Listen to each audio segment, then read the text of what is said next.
I've been to Vegas, alright. Lit up the desert behind my taillights, and I've been round enough now to learn. It's a strange time to be a stranger. I've got a steam engine mind. Just fire me up and I'll drill through the night, and I've been round enough now to see pays to be more like John Henry. You are my brother, I put no other before you. You can pillage and plunder the villages through, but what can you fit in your tomb besides roses and bloom?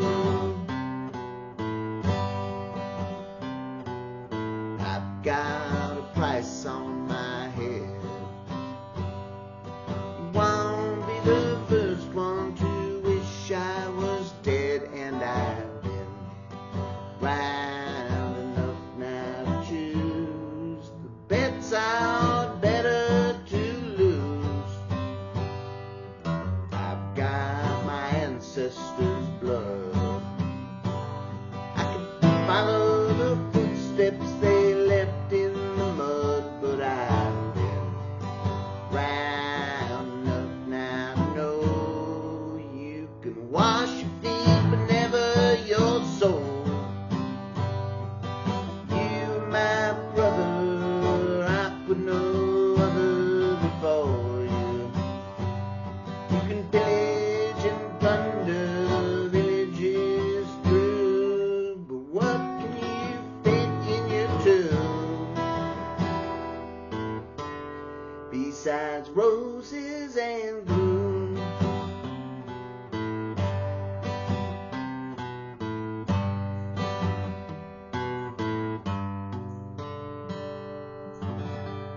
Woo-hoo. All right. Got the guitar out again. I got a guitar out again. This is a different guitar. That's a great song. I just love that song. I'm obsessed with it. It's Carson McKee wrote that song, Roses and Gloom. And Carson is one of those fellas, or one of those people, boys and girls, men and women, that have been, I think they live in Brooklyn, and they've been playing some great music, a lot of great YouTube videos, and I've been just loving them.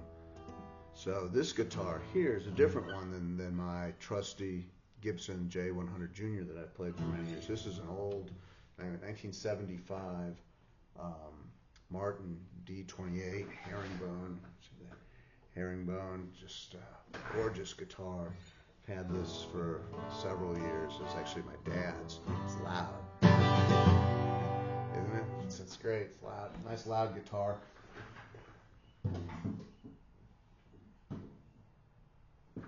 My dad's not actually much of a guitar player, but he came to have this guitar in a great way. He banjo player, pretty good banjo player. My dad, he played through the 1970s.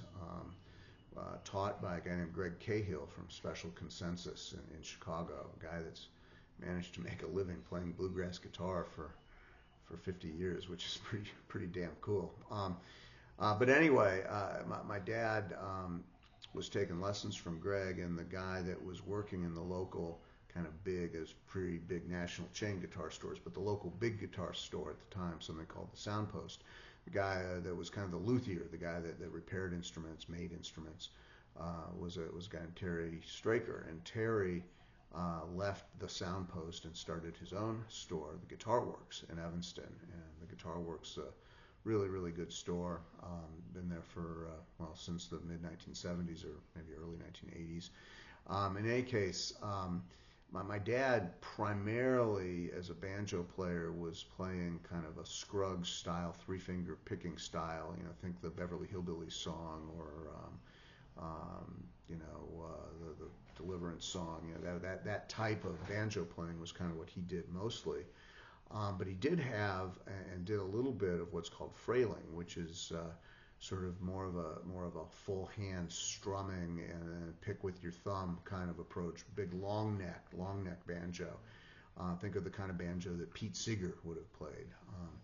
And so my dad had a Vega long neck banjo, which is kind of an unusual instrument, an old one, very much like Pete Seeger's.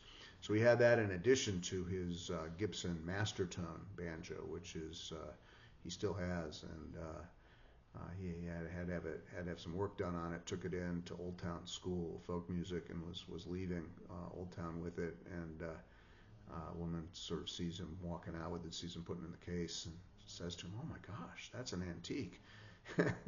My dad said, "Well, honey, I bought it brand new."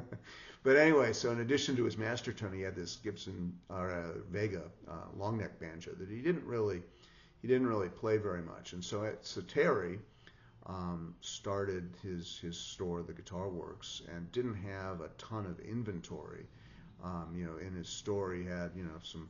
I mean, he wasn't a guy that was going to get a bunch of crummy stuff in there. I mean, he very good. I mean, if you were a traveling musician, for example, in Chicago, and something happened to your guitar, you would take it to Terry to have it fixed. Just a fantastic craftsman in working on instruments. So anyway, Terry really needed some inventory in his store, and so my dad took the Vega Frailing banjo, long neck banjo, down to his store and said, "Here, put this on the wall, put a price tag on it, twice what it's worth, and that way you'll have some instruments on it, or an instrument, and presumably he'd have some other interesting things on the wall." So about 2-3 weeks later, Terry calls my father and says, "Okay, I sold your goddamn banjo. What do you want me to do with the money? And where you come down, get the money, or whatever." And my dad didn't really want the money. My dad, wanted to help his friend as he was starting a store. And when you're trying to start a store like that, one of the things, Martin and Gibson require that you sell a certain number of their instruments in order to kind of have the medallion to have Martin and Gibson instruments in your store. And so my dad, who doesn't play the guitar at all, says, "Hey, well, what's the best Martin guitar that you can give me, for that money?" And Terry gave him a fantastic deal on the D28, which is just a beautiful. So it's a 1975, I think, maybe 76, and it sat largely in the case at my dad's house because my dad doesn't play the guitar. But whenever I would go visit him, I would pull it out, and it is,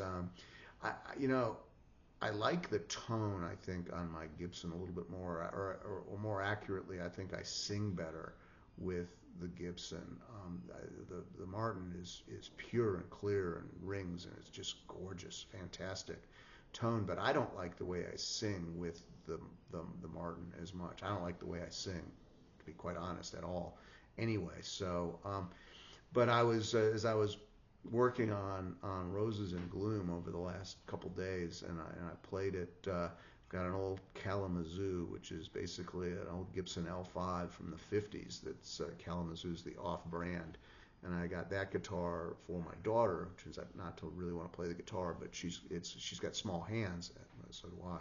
But she's got very small hands, and it's got a very, very small neck, that guitar, the Kalamazoo. So very often what I'll do is when I'm trying to learn how to play a song, I'll learn how to play it on the Kalamazoo. And the tone on the Kalamazoo is not horrible. They made them, the sort of the off-brand Gibsons, they made them from probably 1950 to probably 1965 or 66 in the factory when Gibson, they're now in Bozeman, Montana, but they used to be in Kalamazoo, Michigan. And so anyway, so very often what I'll do is I'll learn a song on the Kalamazoo, then I'll play on the Gibson, and which I did with that one. And I don't play the Martin as much as I ought to, and so I was screwing around and pulled it out and just realized what a gorgeous instrument it is. So anyway, I decided to let it fly today with the Martin.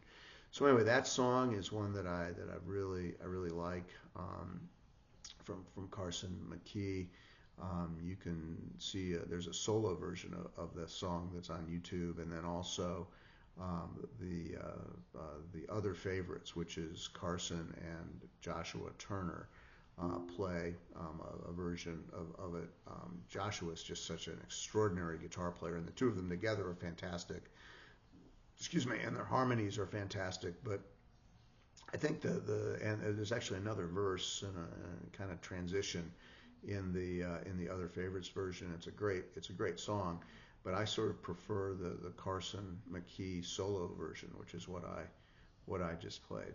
So anyway, it's just fun learning a song that I'm obsessed with, and again, I can't say enough about Joshua Turner and Carson McKee and Ellie Cordova and Allison Young, and they're friends as they're putting these YouTube videos together with just some extraordinary music. I think Allison and Joshua are on tour right now, calling themselves the Bygones, and they've got a new album which I think is fantastic. I've talked about it a little bit before. So anyway, it's I'm in a t-shirt, which is great. It's Monday. I normally start these by saying what day it is. Monday, May 27th, 2024, Memorial Day, and certainly a day that we should all at least spend a couple minutes thinking about those that gave everything for our country, and certainly remember what the holiday is for. And we've been enjoying just a fantastic long weekend. Had some friends over on Friday night. Did a little bit of went out for Mexican food last night, which I'm still in the transition of going from Mexican dinner with 4 margaritas to 2 non-alcohol beers, but it was really good, and the 4 margarita nights usually aren't followed by a 6 o'clock swimming workout like this morning. So got in this morning, swam 4,800. I was going to go 5,200, but we were interrupted right at the end of the workout. Actually, I got in a little early before Leanne and everybody got there, and did a bunch on my own, and then was doing Leanne's workout. Interesting, his main set was you do 300 pulls on a very easy interval, like 145, and then a 300 pull where you tried to hold the same pace as you did in your hundreds, and was able to do that. I was pretty fast, actually. I was 340-ish in my 300 pull, which was pretty good. Then 3 100s on a minute and a half, a little bit more normal interval, and then a 300 swim. Tried to do the same thing. Wasn't quite as fast in any of it. I mean, my hundreds were probably 116, 117, but I did hold that pace in the 300s. So I was 350 low, 351, 352. So that's pretty good. Then 2 100 IMs. Excuse me. Again, on an easy interval, 2 minutes. And but then a 200 IM where you tried to hold it faster, and there I did that as well. So getting some good swimming in, some good yardage. We're going to do some sprints at the end and a warm down. Didn't get to that, but did get 4,800 in before we saw lightning, and I got my ass out of there just as quickly as I could. So 23 days away from my first race at Masters Nationals, so really looking forward to that. And I think this week we're going to really push the yardage, maybe a couple days next week, and then begin our taper. Actually, beginning my taper with an odd swim, doing the swim around Key West as a relay with several friends. It's 10 years ago that I did the swim around Key West. All on my own, the whole 12 and a half miles, which was very unpleasant. That water is warm, but it was. I'm glad to have done it. But what happened was I have a college teammate and longtime friend, and we'd been in grad school together and roommates in New York City back in the day. So a good friend, and he had gotten a little out of shape, and he was telling me his doctor was on his ass, and maybe he should do kickboxing or something. I'm like, John, man, you're a swimmer. Why don't you swim? And so he started swimming. He now lives full time in Key West, but at the time it was a vacation home. And so he calls me, like 6 months later, says, I've lost 30 pounds. I feel great. I signed us up for the swim around Key West. I'm like, what? You signed us up for what? And I had to do it, And so we did that, and it was, I don't know what the hardest part, and the water was warm, and you have a kayaker with you on that swim. And so you had to stop like every half hour and pound a Gatorade, and you just stay hydrated. That water was like 90 degrees.